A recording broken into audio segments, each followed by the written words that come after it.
안녕하세요. 내면 탐험의 모리스입니다.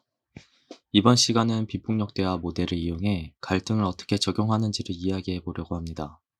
갈등은 여러분 자신과 다른 사람 사이에 벌어진 갈등 상황일 수도 있고, 다른 사람들, 즉 가족이나 배우자, 동료 또는 모르는 사람들 사이에 일어난 갈등에 여러분이 끼어들게 된 상황일 수도 있습니다. 어떤 상황이든 갈등을 해결하는 데 비폭력 대화의 4요소, 관찰, 느낌, 욕구, 부탁이 모두 사용됩니다. 실제로 마셜은 몇십 년 동안 세계 여러 곳에서 비폭력 대화로 갈등을 해결해 왔습니다. 행복하지 않은 커플들, 가족, 노동자와 고용주, 전쟁 중인 집단을 만나면서 모두가 만족할 수 있도록 갈등을 해결하는 경험들을 배웠다고 합니다. 그런 구체적인 내용에 대해 다뤄보겠습니다. MVC로 갈등을 해결하려 할 때 가장 중요한 것은 갈등을 겪는 사람들 사이의 연결을 만들어내는 것입니다. 연결이 생기면 상대방의 느낌과 욕구를 잘 알고 싶어지며, 그로 인해 MVC의 모든 단계들이 효과를 낼 수 있습니다. 또한 이 프로세스의 목적은 자신이 원하는 행동을 상대방에게 시키려는 것이 아니라는 점을 갈등 당사자들은 처음부터 알 필요가 있습니다. 우리가 원하는 행동을 누군가에게 시키려는 노력을 의식적으로 삼가는 대신 양쪽이 각각 자신의 욕구가 중요하고 자신의 욕구와 상대방의 행복이 연결되어 있다는 점을 의식하면서 서로 존중하며 돌보려 노력할 수 있습니다. 그래서 일단 양쪽이 그 점을 이해하고 나면 자신들의 욕구를 어떻게 충족할 것인지에 대해 대화할 수 있게 되고, 해결될 수 없을 것 같아 보이는 갈등도 얼마나 쉽게 해결되는지 놀라운 경험을 하게 됩니다. 여기서 기억할 점은 갈등 해결을 찾는 시도에서 누군가 포기를 통한 타협이 아닌 모두가 만족할 수 있는 방법을 찾아나갈 수 있다는 것입니다. MVC 갈등 해결 단계를 단순히 하면 다음과 같습니다. 첫 번째, 우리 자신의 욕구를 표현한다. 두 번째, 상대가 자신을 어떤 식으로 표현하고 있든 그들의 진정한 욕구를 찾는다. 세 번째, 우리가 상대의 욕구를 정확하게 찾아 이해했는지 확인하고, 그렇지 않다면 계속해서 그들이 하는 말 뒤에 있는 욕구를 찾는다. 네 번째, 쌍방이 서로의 욕구를 정확하게 듣기 위해 필요한 만큼 충분히 공감을 한다. 다섯 번째, 그 상황에서 양쪽의 욕구가 분명해지면 그것을 긍정적인 행동 언어로 정리해서 갈등을 해결하기 위한 방법을 제안한다. 여기서 중요한 점은 어느 쪽에게든 무언가 잘못됐다는 것을 암시하는 말을 피하면서 최대한 신중하게 서로를 듣는 것입니다. 모든 단계는 욕구가 핵심적인 부분이기 때문에 욕구에 대해서 좀 더 이해하는 시간을 가져보겠습니다. 욕구는 우리 모두 살아가는데 삶에 필요한 원동력이며 모두가 공통적으로 가졌습니다. 신체적 욕구와 관련된 물, 공기, 음식, 휴식 등과 심리적 욕구와 관련된 이해, 지지, 정직, 삶의 의미 등이 있습니다. 그러나 우리는 갈등 상황에서 자신의 욕구를 표현하기보다는 서로 비난하고 모욕하면서 누가 옳고 그른지를 증명하는 데 많은 시간을 사용합니다. 이런 언어적 갈등은 쉽게 폭력으로 이어지기도 합니다. 우리는 종종 욕구와 수단 방법을 혼동하기도 합니다. 욕구는 특정 행동을 의미하지 않으며 수단 방법은 특정 행동을 의미합니다. 마셜이 상담했던 결혼 생활을 거의 포기하려 했던 한 커플을 예로 들어보겠습니다.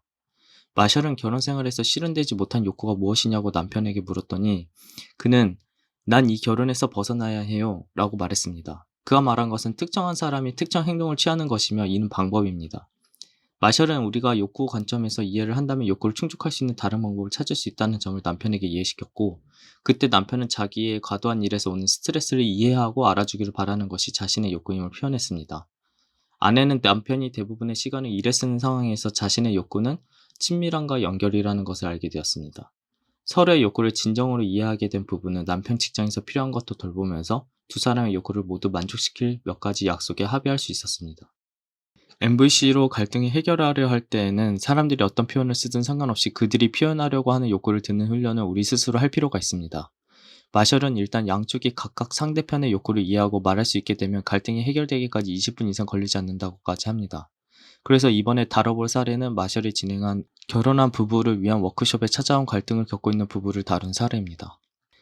39년 동안 돈에 관한 갈등으로 고통스러워하는 부부가 있었습니다. 결혼한 지 6개월 되었을 때 부인이 예금 계좌에서 과하게 인출한 적이 2번 있었는데, 그 결과로 남편이 돈 문제를 관리하기 시작했고 부인이 더 이상 수표를 쓰지 못하게 됐습니다.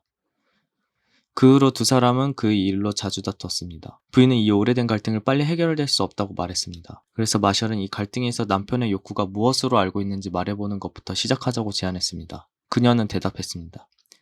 저 사람은 내가 돈을 한 푼도 쓰지 않기를 바라는 게 분명해요. 그 말에 남편이 외쳤습니다. 말도 안 되는 소리. 여러분들도 이제 아시겠지만 아내가 말한 것은 욕구가 아닌 수단 방법이었습니다. 그리고 아내는 이어서 남편에게 대한 분석을 했습니다. 그녀는 시아버지가 얼마나 돈을 쓰는 것을 싫어했는지를 설명하면서 이렇게 말했습니다. 저 사람은 자기 아버지랑 똑같아요. 그녀는 남편의 욕구를 이해하고 있지 못하다는 게 분명해졌고 마셜은 남편에게 물었습니다. 부인이 수표책을 쓰지 못하게 하는 것으로 충족되는 욕구는 무엇인가요? 남편은 이렇게 대답했습니다. 마셜, 저 사람 멋진 아내고 훌륭한 엄마예요. 하지만 돈 문제에 관한은 완전히 무책임합니다. 남편의 진단은 갈등을 평화롭게 해결하는 데 방해가 되는 언어이며 이 상황은 자기 방어와 맞비난으로 나아갈 가능성이 큽니다. 마셜은 남편의 욕구를 추측하며 물었습니다. 당신은 가족을 경제적으로 보호하고 싶은 욕구가 있기 때문에 겁이 나시나요? 그는 정말로 그것이 사실이라고 했습니다. 남편은 드디어 가족을 안전하게 지키는 것이 자신의 욕구라는 점을 인정했습니다. 다음 단계는 아내가 그 욕구를 분명히 들었는지 확인하는 것이었습니다. 이 상황에서 남편의 욕구가 무엇이라고 들으셨는지 말씀해 주시겠습니까? 그냥 제가 예금을 두세 번 많이 인출했기 때문인데 그렇다고 제가 계속 그렇게 하겠다는 건 아니에요. 아내의 이런 말은 흔히 볼 수 있습니다. 우리에게 오래 묵은 고통이 있을 때는 다른 사람들에게 분명하게 들리는 것도 분명히 들을 수 없게 됩니다. 계속하기 위해 마셜은 부인에게 말했습니다. 남편의 말씀을 제가 들은 대로 전해드리고 싶은데 제 말을 듣고 들으신 대로 다시 말해주셨으면 합니다. 제가 들은 남편 말씀은 가족을 보호하고 싶은 욕구가 있고 확실히 가족이 안전하리라고 믿고 싶기 때문에 겁이 난다는 것이었습니다. 부인은 여전히 고통이 심해서 마셜의 말을 들을 수 없었고 이때는 우선 공감을 할 수 있습니다. 당신은 정말 감정이 상해 있다는 것, 그리고 과거의 경험에서 배울 수 있다고 당신을 믿어주기를 원한다는 것이 느껴지네요. 라고 부인에게 공감을 하자 그녀가 그런 이해를 얼마나 원하고 있었는지 그녀의 눈에 나타난 표정으로 알 수 있었습니다. 네, 바로 그거예요. 마셜은 부인에게 남편이 한 말을 반복해서 다시 들려달라고 부탁했을 때 이렇게 대답했습니다. 저 사람은 내가 돈을 너무 많이 쓴다고 생각해요. 우리가 자신의 욕구를 표현하는 방법을 훈련받지 못한 것과 마찬가지로 다른 사람의 욕구를 듣는 방법도 훈련받지 못했습니다. 부인이 들을 수 있었던 것은 남편에게 오는 비판이나 진단이 전부였습니다. 그래서 마셜은 그녀에게 남편의 욕구만 그냥 들어보라고 하고 두세 번 반복해서 들려주고 나서야 마침내 그녀는 욕구를 들을 수 있었습니다. 일단 그들이 수표책과 관련된 서로의 욕구를 이해하고 나자 그들의 욕구 둘 다 충족하기 위한 실제적인 방법을 찾는 데 20분도 채 안 걸렸다고 합니다. 서로의 욕구를 충분히 들었을 때 갈등 당사자들은 서로에게 약속한 합의를 지킬 확률이 훨씬 더 높아집니다. 그리고 갈등을 해결하는 과정은 모든 사람이 충족시킬 수 있는 행동으로 끝나야 합니다. 바로 명확한 현재형의 긍정적인 행동 언어로 된 방법을 제시하는 것이죠. 현재 뭐뭐 할 의향이 있으세요? 로 끝나는 현재형의 언어로 부탁하면 서로 존중하는 마음으로 대화하는 데 도움이 됩니다. 그리고 행동 언어로 부탁할 때는 우리가 원하지 않는 것보다 원하는 것에 초점을 맞춰야 상대방에게 명료하게 전달되어 저항을 덜 일으키는 대화를 할 수 있습니다. 그러나 상대방이 그럴 마음이 없다고 대답한다면 무엇이 그들이 기꺼이 하는 것을 막는지 이해하는 단계로 넘어갈 필요가 있습니다. 그들이 아니오를 할 때 그때 충족하고 싶은 욕구에 초점을 맞춰 대화를 이어나가는 것이죠.